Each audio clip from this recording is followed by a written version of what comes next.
ناظرین، آج کی ویڈیو میں ہم آپ کو مردانہ کمزوری کے لیے ایک اثردار اور مجرب گھریلو نسخہ بتائیں گے۔ اس نسخے کے استعمال سے انشاءاللہ مردانہ کمزوری دور ہو جائے گی۔ یہ نسخہ بڑے بڑے حکیم مہنگو داموں لوگوں کو دیتے ہیں۔ اس نسخے کے استعمال سے جریان کا مسئلہ ٹھیک ہو جاتا ہے، یعنی پیشاب کے بعد یا پہلے جو قطرے آتے ہیں، اس کے ساتھ احتلام کا مسئلہ بھی مکمل طور پر ٹھیک ہو جائے گا۔ یہ نسخہ مادہ تولید کو گاڑھا بنائے گا۔ اس نسخے سے مردانہ جراثیم میں اضافہ ہوگا۔ اس نسخے کو اگر لگاتار استعمال کیا جائے تو اولاد نرینہ پیدا ہوگا۔ اس نسخے کے استعمال سے پٹھے اور ہڈیاں مضبوط ہوں گی، خون کی کمی پوری ہو جائے گی اور ساتھ ہی ساتھ جسمانی کمزوری دور ہو کر جسم قوی اور طاقتور بنے گا۔ چلتے ہیں نسخے کی طرف۔ نسخے کے لیے ہمیں 4 چیزوں کی ضرورت ہوگی۔ یہ تمام چیزیں پنسار اسٹور سے بآسانی مل جائیں گی۔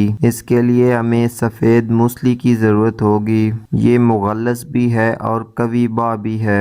دوسری چیز بدہاری قند ہے۔ یہ جراثیم کی کمی کے لیے بہت ہی مفید ہے۔ یہ جراثیم کو طاقتور بناتی ہے اور مردانہ جراثیم میں اضافہ کرتی ہے۔ تیسری چیز ستاور ہے۔ یہ مردانہ کمزوری کے لیے اکسیر ہے۔ چوتھی چیز کوزہ مصری ہے۔ کرنا آپ نے یہ ہے کہ 20 گرام سفید موسلی، 20 گرام بدہاری قند، 20 گرام ستاور اور 50 گرام کوزہ مصری لے کر چاروں کو باریک پیس کر سفوف بنا لیں اور صبح و شام خالی پیٹ نیم گرم دودھ کے ہمراہ چمچ کا چوتھا حصہ استعمال کریں۔ اس کو لگاتار استعمال کریں۔ اس کے استعمال سے مردانہ کمزوری دور ہو جائے گی، جراثیم میں بھی اضافہ ہوگا۔ اس نسخے کے استعمال کے دوران گرم اور تلی ہوئی اشیاء سے مکمل پرہیز کریں۔ ہم بستری سے بھی مکمل احتیاط کریں۔ برے خیالات سے ذہن کو صاف رکھیں اور صبح کی سیر کو اپنا معمول بنائیں۔